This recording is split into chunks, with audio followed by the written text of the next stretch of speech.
Hi to all. This is a beautiful fabric painting from Thilo Arts. இப்போ வந்து நம்ம fabric painting எப்படி பண்ணுறதுன்னு சொல்லிட்டு பேசிக் ஸ்டெப்ஸ் முதல்ல பார்க்க போகிறோம். ஃபஸ்ட்டு இதை நான் எடுத்திருக்க பிக்சர் வந்து யசோதா கிருஷ்ணன். இது வந்து நீங்கள் பிரிண்ட்டாகவே எடுத்துக்கலாம், இல்லைன்னா ஆல்ரெடி வரைஞ்ச ஃபோட்டோஸ் எதானு கூட எடுத்துக்கலாம். ஃபஸ்ட்டு வந்து நம்ம துணியில் போடணுன்னா, ஃபேப்ரிக் பெயிண்டிங்னாலே ஒரு துணியில் போட்டது, இல்லை ப்ளவுஸில், இல்லை சாரியில், எதுலனாலும் போட்டுக்கலாம். இப்போ வந்து நம்ம ஃபஸ்ட்டு ப்ளவுஸ்லேயோ இல்லை சாரீலேயோ இல்லை ஏதோ ஜஸ்ட் ஒரு சிம்பிள் துணியிலையோ போடணுன்னா ஒரு ஃப்ரேம் இருக்கணும். இந்த மாதிரி ரவுண்ட் ஃப்ரேம் இருந்தால் தான் நம்மளால் வந்து வரையவே முடியும்.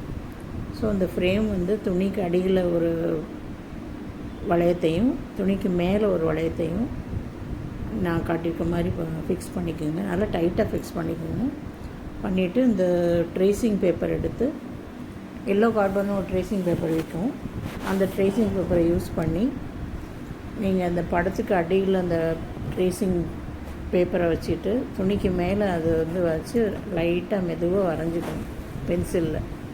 அப்போ வந்து கீழே வந்து அந்த இம்ப்ரெஷன் வந்து கரெக்டாக விழுந்துடும். நகராமல் இருக்கணும்னா நீங்கள் நல்லா பின் பண்ணிக்கோங்க. நான் பேப்பர் நான் முதல்ல காட்டியிருக்க மாதிரியே வீடியோவில் காமிச்சிருக்க மாதிரி நல்லா டைட்டாக வச்சுக்கிட்டு மெதுவாக வரைஞ்சிக்கணும். இந்த மாதிரி வரைஞ்சி முடித்த பிறகு நம்ம வந்து இப்போ வந்து பெயிண்டிங் ஆரம்பிக்கலாம். ஃபேப்ரிக் பெயிண்டிங் யூஸ்வலாக வந்து அக்ரிலிக் பெயிண்டிங் சொல்லிட்டு விற்பாங்க. அந்த அக்ரிலிக் பெயிண்ட்ஸ் நம்ம யூஸ் பண்ணலாம். ஃபேப்ரிக் பெயிண்டிங்னே கூட விற்கிறாங்க. ஸோ இந்த ரெண்டு பெயிண்டிங்கு இதில் ஏதான ஒரு பாக்ஸ் கலர் நம்ம வாங்கி வச்சுக்கலாம். அந்த ஃபேப்ரிக் பெயிண்டிங் படம் வேணால் நான் அதுக்கப்புறம் டிஸ்கிரிப்ஷனில் தரேன். இப்போ வந்து நம்ம வந்து படம் வரைஞ்சாச்சு. இப்போ பேசிக் வந்து அவுட்லைன்ஸ் முதல்ல வரைஞ்சிக்கணும். இப்போ வந்து நான் எடுத்திருக்கிற கலர் வந்து நல்ல டார்க் க்ரீன் அந்த துணி. ஸோ இதில் வந்து நம்ம வந்து டைரெக்டாக எந்த கலரும் அப்ளை பண்ண முடியாது. எந்த ஃபேப்ரிக் பெயிண்டிங்னாலுமே நம்ம வந்து ஃபஸ்ட்டு வந்து அவுட்லைன் வந்து ஒயிட்டில் போட்டுக்கணும். ஸோ ஒயிட்டில் இப்போ எல்லா அவுட்லைனும் லைட்டாக பெயிண்டிங் எடுத்து ஒயிட்டில் போட்டுக்கலாம். பெயிண்டிங்லாம் எப்படி அப்ளை பண்ணுறதுங்கிறது தனியாக நம்ம கற்றுக்கணும். இல்லைன்னா நமக்கு வந்து அது ப்ராக்டிஸ் பண்ணுற கொஞ்சம் 2-3 ட்ராயிங் வரைஞ்சதுக்கப்புறம் சின்ன சின்ன பூ அந்த மாதிரி வரைஞ்சோன்னா நமக்கு ப்ராக்டிஸ் ஆகிரும். ஸோ ஃபஸ்ட்டு அவுட்லைன் வந்து பெயிண்ட் எடுத்து லைட்டாக அதில் ரொம்ப திக்காக இருந்துச்சுன்னா அந்த பெயிண்ட்டை லேசாக தண்ணி தொட்டுக்கிட்டு நல்லா கலந்துக்கிட்டு அப்புறம் நம்ம வந்து பெயிண்ட்டு ப்ரஷ் வச்சு யூஸ் பண்ணலாம். தின் ப்ரஷ் தான் யூஸ் பண்ணணும்.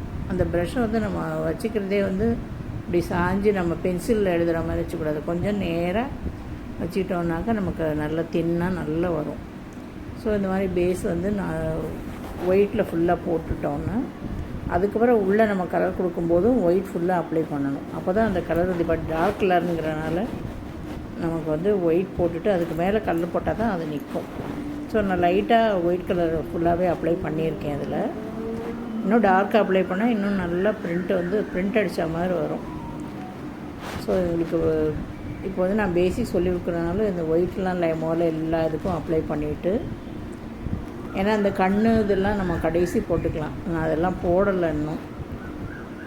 இப்போ வந்து லைட்டாக பெயிண்ட் ஒயிட் ஃபுல்லாக அப்ளை பண்ணிவிட்டு அதுக்கு மேலே நம்ம என்ன கலர் வேணுமோ அந்த ட்ரெஸ்ஸுக்கு ஒரு கலர், ப்ளவுஸ்க்கு ஒரு கலர், அப்புறம்